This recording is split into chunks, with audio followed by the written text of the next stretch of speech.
Alright people, don't forget to subscribe and hit the bell notification. That way you'll know when I upload the next video and you'll be supporting my channel. Follow me on Twitter. Every time I upload a new video, I'll be tweeting. Ladies and gentlemen, this is UX and this is Dwarf Fortress Review. Strike the Earth. Praise. I don't even know what that is. Yeah, but the channel ᚨᚱᚗᛟᚲ, whatever the channel. I don't even know how to pronounce this channel. ᚨᚱᚗᛟᚲ. Yeah, there you go. Establish civilization and watch it fall apart in a sea of magma. Yes, I reacted to Space Station 13, right? And then yesterday I reacted to that I forgot the name, but that game was awesome, right? So both games are fucking awesome so far that I reacted from Seth. Obviously not AAA games, that's why I don't know about them, right? But smaller games that are really awesome. I encountered some games like that, like White Gold 2, right? That game had many bugs and shit, but overall as a core, the game was awesome. This is like that. So I don't know if this Dwarf Fortress is gonna be like that or not, but it's gonna be fun. Remember, if you like my reaction, don't forget to like and subscribe so I know which type of videos to react to more, I guess. And by subscribing, you'll be supporting my channel. Check out the reaction. There's a link in the description. Check out the cast, check out the in-cars. Yeah, let's watch it. Hey people, Seth here. Today, I'll be covering a long-running cult classic that's still updated and developed to this very day. A game which chronicles the lives and accomplishments of stumpy alcoholics as they struggle to avoid sobriety. A game where the most ludicrous events take place daily, where civilizations rise and fall just because someone left a Necronomicon in the public library. A game where the UI is so useless and convoluted that you'd honestly have an easier time playing Microsoft Excel. I'm a performance artist. Deep, dark fantasies. Ganging up. Come on, college boy. On my shoulder.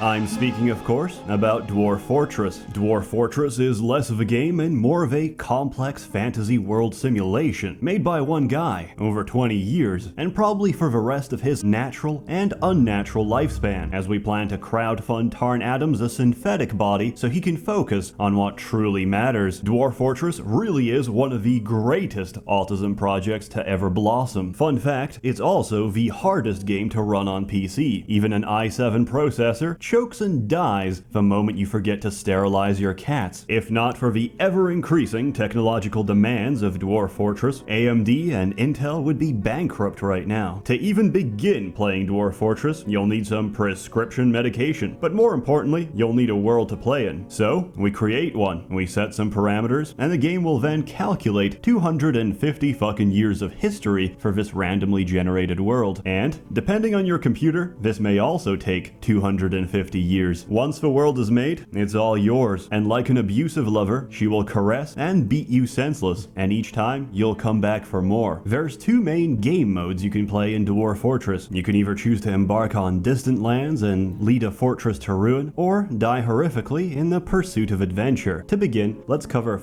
Alright. So I thought he was making a joke, but apparently because the game is so old and servers had to cope up with all the years of history, it takes a lot of processing power to create a world, I guess. This is how the game looks though. This is not dated. This is dated square or something, for fuck's sake. Fortress mode first. All you have to do is pick a nice place to embark, and that's about it. Despite common myths, Dwarf Fortress isn't complicated. Just follow a couple of tutorials and you'll be a seasoned veteran in no time. You should also download and use the Lazy Noob Pack because the game is almost unplayable without it. Some may disagree with this statement, but to put it simply, they're fucking wrong. These same people will disagree with my choice of tile set, or the fact that I use a tile set at all. To answer these concerns and make this video that much easier to watch, I will be using all of the tile sets at random. In Fortress mode, you start out with 7 dwarves, given the difficult task of establishing civilization. The longer you survive and flourish, the more migrants will arrive from neighboring cities, attracted by the promise of your growing fortress. From there on, any number of things can happen. Disaster, tragedy, invasions, and tantrum spirals which threaten to end your fort at any given moment. But whether you live or die, just remember, losing is is fun. It's impossible to cover everything, so let me tell you some stories. The first fortress I ever founded was absolutely terrible. We had no metal, so instead we fought with sticks and traded pottery for any possible scrap of metal. We also lived in constant fear. There was a ᚨᚱᚗᛟᚲ on Well, the loose. He kept eating evolution is important. You don't have metal. Yeah, this Iron Age is... Iron Age is far away right now. my chickens and trampling my dwarves. As if I couldn't escape the furry menace in real life, it torments me in my video games as well. It turned out that the ᚨᚱᚗᛟᚲ was a human musician who plays at my tavern, so I let him stay and snap a few chicken necks every month. The place was actually quite successful. 5 years on and no major invasions. What the hell? I asked my friend, who knows Dwarf Fortress, to take a look. He came back shocked and told me, "You're not at war with the goblins." How? I had no idea. My fortress was a place of culture and learning, of drunken revelry and international diplomatic renown. Life proceeded as normal. And then, one day, one of my guests of honor, a legendary human wrestler, had too much to drink and went into a murderous rage. He proceeded to grab a goblin dancer and pulled off her lower jaw. As she was screaming, he began thrashing her with her own jawbone. The situation Where is it all quickly happening? deteriorated as she retaliated back. My other dwarves, upon seeing that a man was under attack and, fearing for his life, used appropriate self-defense to remove the assailant's ability to chew food, launched into a furious brawl. It was a bloodbath that marked the beginning of the race riots. Every goblin in my fortress was slaughtered. For our acts of racial cleansing, the goblins had declared war on us. One we couldn't win, and all because some retard couldn't handle his mushroom wine. Several months later, my fortress was swallowed by the Green Horde. Those who weren't murdered walled themselves off, went crazy and consumed each other. The rest starved to death. Talk Dwarf about realistic. Fortress, a fun, light-hearted experience for the whole family. My second fortress fared slightly better, until I dug too deep. My third? Well, we all know how this ends already, right? One of my dwarves got possessed, so I walled off his workshop, forgot about it, and accidentally opened up his crypt. In the middle of town, the nauseous fumes from his hot, decomposing body erupted across several levels, driving everyone insane from the sight and stench of his swollen cadaver. In the chaos, a mother dropped her toddler into a shallow pool of water. The child drowned, What? causing the mother to go into a tantrum and attack an experienced axe dwarf, who decapitated her. The dead bodies caused more tantrums, which would result in even more dead bodies. See, what the best thing about this game is, all the things Seth's saying he doesn't have to make up, I guess, right? This is part of the game. Who the fuck made this game? This is incredible, all the small detail. What kind of a mindset do you have to have that you're gonna write all these things? Like, if this happened, this is gonna happen, all these fucking scripts. Okay, seriously, I'm just finding myself, reaction to all this type of game that has, I don't know, world building element to it. And I might be biased toward that, I don't know, but I really like that. That's why I think all these games are fucking incredible. All these, different type of things that could happen, right? Randomness, all the realistic, because let's be honest, that's what happened in the real world, right? Somebody just cracks jaw off somebody, just war erupts because of that. Race wars. Which eventually reduced my population to a single person, a single axe dwarf, who was now considered legendary, having gained enough experience from beheading everybody else. My fourth attempt was actually fine. The fortress still stands as a grisly reminder of why we have health and safety. I read online somewhere that you could train your dwarves extremely quickly by constructing a danger room. The idea is simple. We put a dwarf in a room filled with traps, we activate them, and our brave warriors will gracefully dodge and block every single. Yeah, this part, part of the clip people should use as a, I don't know, clip to remind people. Okay, why do we have things like, safeties, laws, and police because of this shit? Otherwise, it would literally take one punch to the jaw in a bar to start race wars.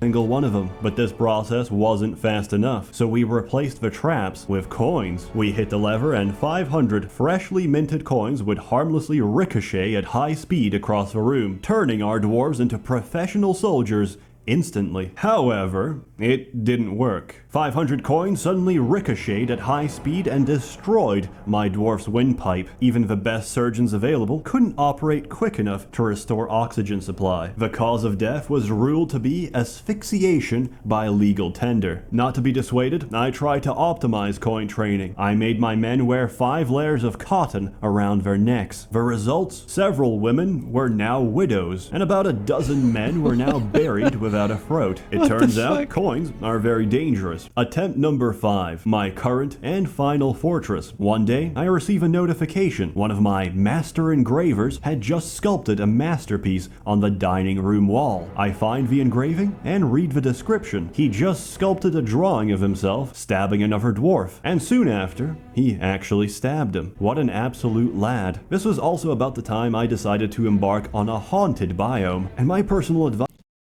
Here, I want to show you the advancement of our civilization. Look at the engraving, look at the art of me stabbing a dwarf, and the race war starts again.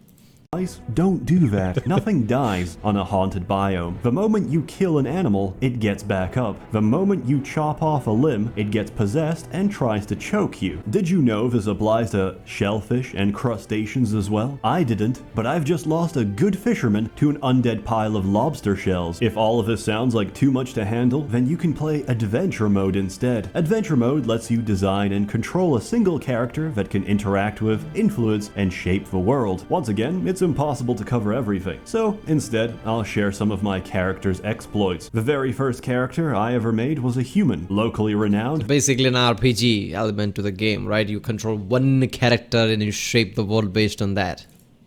Oh, wait a minute. For his acts of heroism. I didn't know the controls and didn't really care. I spent my entire time accusing children of being vampires and throwing silver at them until they died. No one dared intervene in my righteous crusade against darkness. Incidentally, one of the people I accused was actually a vampire, who proceeded to kill me instantly to get rid of the evidence. My second character was a kobold who had successfully integrated with modern civilization. To demonstrate how integrated I immediately assassinated the king. To my surprise, the guards didn't even care. My reward for committing regicide was monarchy. I had become the new ruler of this kingdom. I spent the rest of my career spreading rumors that the previous king was murdered by myself. Everyone refused to believe it and said I, the king, was full of shit. My third character managed to find a really nice book, a book of necromancy, which I generously donated to one of my fortress libraries. After retiring from adventuring and checking up on the place, I was pleasantly surprised to find the place overrun with undead. Then I got bored and installed some lore-friendly mods. Currently, yeah, this is more like a social experiment than an actual game. What would happen if you put a necromancy book in your library? What would your people do when you come back? What do you think?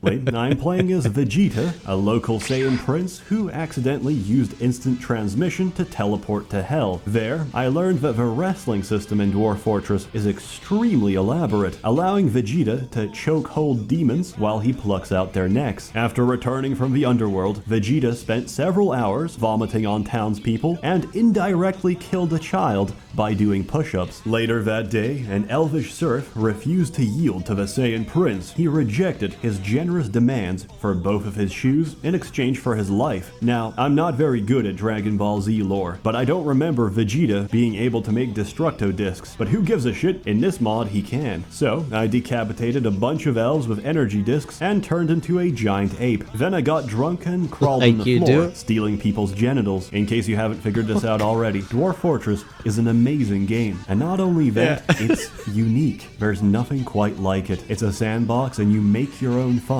And if you get bored of sand, there's a billion mods out there which make the game that much more intricate and entertaining. Sure, it's hard to get into. Alright. This basically just tells you that, you know, is there a game that has so many things you probably will never run out of to do things in the game? This is probably that game.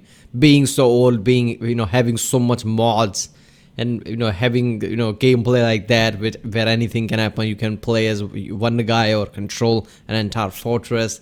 This is ridiculous. But then again, so are nursing homes. I give it a perfect score. Perfection is Subjective. I Then can't. blocks and you make your own fun. And if you get bored of sand, there's a billion mods out there which make the game that much more intricate and entertaining. Sure, it's hard to get into, but then again, so are nursing homes. I give it a perfect score. Perfection is subjective, which is why everyone will see something different. Or something gay. As always, more content to come, so stay tuned. This video comes out much later than expected. What's up with that, Seth? You lazy schmuck? You've not even taken our money since November. Truth be told, I took a corporate position in December. Then, I realized I can do 100 times more by myself. So, I'm going all in. Seth is going full-time. A warm thanks to the many members of the Merchants Guild who have been generously funding and bankrolling these videos. You're all truly wonderful. I missed the chance to say this before, so Merry Christmas, Happy Hanukkah, and have a Happy New Year. Okay. So, I don't know, man. Am I reacting to this? Am I just lucky that I'm reacting to the games that Seth reviews are like this sandbox open world type of game? This is fucking awesome. I don't know if Seth is making these games sound better than they are, but so far these games, it's just fucking incredible. This is the kind of game that you can actually play and just, you know, realize, oh shit, hours have passed by, right? But nowadays there are not many games like that. I don't know, game industry, I guess in past few years is becoming a weird place. There are, you know, technologically marvel games with the graphics and things. Whereas the games as a, you know, whole, right, with the actual content in it, it's pretty hard to find nowadays. So these old games are fucking, wait a minute, this is from 2006, Dwarf Fortress. Alright people, that was Dwarf Fortress, review, strike the earth, praise, whatever that is, I can't even read that. What channel Seth Zintac or whatever. Yeah, if you like my reaction, don't forget to subscribe. By subscribing, you'll be supporting my channel and helping the algorithm, I guess. Check out the reaction, there's a link in the description. Check out the cast, check out the ink cards, and yeah, I'll see you next time.